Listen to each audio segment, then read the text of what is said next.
NGT national green tribunal એના ફાયદાઓ કયા કયા છે? પહેલો ફાયદો સ્પેશિયલાઇઝ્ડ કોર્ટ છે અને એક્સપર્ટાઇઝ છે. પછી સ્પીડી ડિસ્પોઝલ ઓફ ડિસ્પ્યુટ્સ, ફટાફટ સ્પીડી જસ્ટિસ મળે છે, ફટાફટ રીતે જે છે એ એનું કામ થઈ જાય છે. એનજીટી ઇન્શ્યોર્સ, એની અંદર એવું કીધેલું છે કે 6 મહિનાની અંદર કેસ જે છે એ પતાવી દેવાનો. પછી એ સ્પેશિયલાઇઝ્ડ છે એટલે speedy and effective disposal of cases. પછી આની અંદર જે છે એ ચેરપર્સન અને અધર મેમ્બર જે છે એની રીઅપોઇન્ટમેન્ટ કરી શકાતી નથી. એના કારણે એનું એ જજમેન્ટ જે છે એ પ્રેશર વગર આપી શકે છે. એન્વાયરમેન્ટ ઇમ્પેક્ટ એસેસમેન્ટ જે છે એની પ્રોસેસને પણ મજબૂત બનાવે છે. એન્વાયરમેન્ટલ ઇસ્યુને રેગ્યુલેટ કરવાનું ને એ બધાનું કામ કરે છે.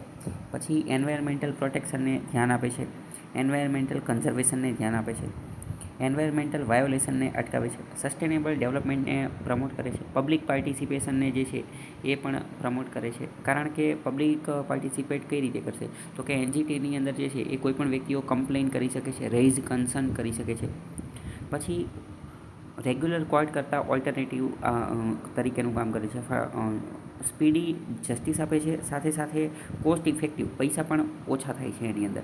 અને જે હાઈકોર્ટનું અને બીજી અન્ય કોર્ટ જે છે એની ઉપરનું ભારણ જે છે એ પણ ઘટાડે છે. પોલિસી અને લેજિસ્લેશન, કાયદાને એવું બધું બનાવવાનું હોય તો એની માટે પણ ગાઈડ તરીકેનું કામ કરે છે.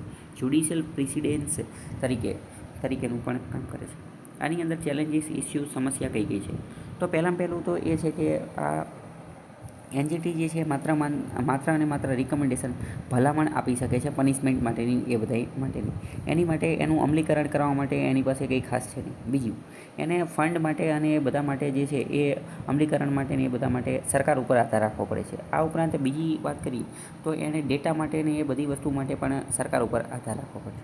લિમિટેડ રિજિયોનલ પ્રેઝન્સ, એની હેડ ઓફિસ દિલ્હીમાં છે અને બીજી અમુક રિજિયોનલ બેન્ચ છે, તેમ છતાં પણ હજી બીજી રિજિયોનલ ઓફિસ છે બનવું જોઈએ. બીજી વાત કરીએ કે આ એનજીટી દ્વારા જે છે એ અમુક પ્રકારનો ફાઇન, ડેમેજ અને કોમ્પેન્સેશન આપવામાં આવે છે, પરંતુ એની માટેના કોઈ પ્રિન્સિપલ કે ક્રાઇટેરિયા જે છે એ નક્કી કરવામાં આવેલા નથી. પછી આજે એનજીટી દ્વારા જે ચુકાદો આપવામાં આવે એને ઉપરની કોર્ટની અંદર પણ ચેલેન્જ કરી શકાય છે, હાઈકોર્ટમાં ને એ બધામાં પણ ચેલેન્જ કરી શકાય છે. તો એના કારણે ઘણી બધી વાર ટાઈમપાસને એવું બધું જે છે એ થતું હોય છે. ઘણી બધી વાર સરકાર તરફથી એને એડિક્યુએટ સપોર્ટ, પૂરતો સાથ સહકાર જે છે એ મળતો નથી, જેના કારણે એ ખરખું કામ કરી શકતું નથી. ઘણી બધી વાર જે છે એનજીટીની અંદર લિમિટેડ કેપેસિટીની અંદર સ્ટાફ હોય છે, સ્ટાફને નહીં બધાય, અને ઘણી બધી વાર લિમિટેડ બેન્ચીસ એની જે છે એ જોવા મળતી હોય છે. પછી બીજી વાત કરીએ કે એનજીટી જે છે એ wildlife protection act, Indian forest act, forest rights act, આની અંતર્ગતના કેસ સાંભળી શકતું નથી. આની અંતર્ગત કામ કરવાનો એને પાવર મળેલો નથી. પછી રાજ્ય સરકાર દ્વારા પણ ફોરેસ્ટ અને વાઇલ્ડ લાઈફ પ્રિઝર્વેશન માટેના કાયદા બનાવેલા હોય તો એને પણ સાંભળવાનો એને પાવર જે છે એ મળતો નથી. બીજી વાત કરીએ, ઘણા બધા પેન્ડિંગ કેસ જે છે એ પણ એની અંદર જે છે એ જોવા મળતા હોય છે. બીજી વાત કરીએ કે ઘણી બધી વાર શું થતું હોય છે કે લેક ઓફ અવેરનેસને એ બધું જોવા મળતું હોય છે.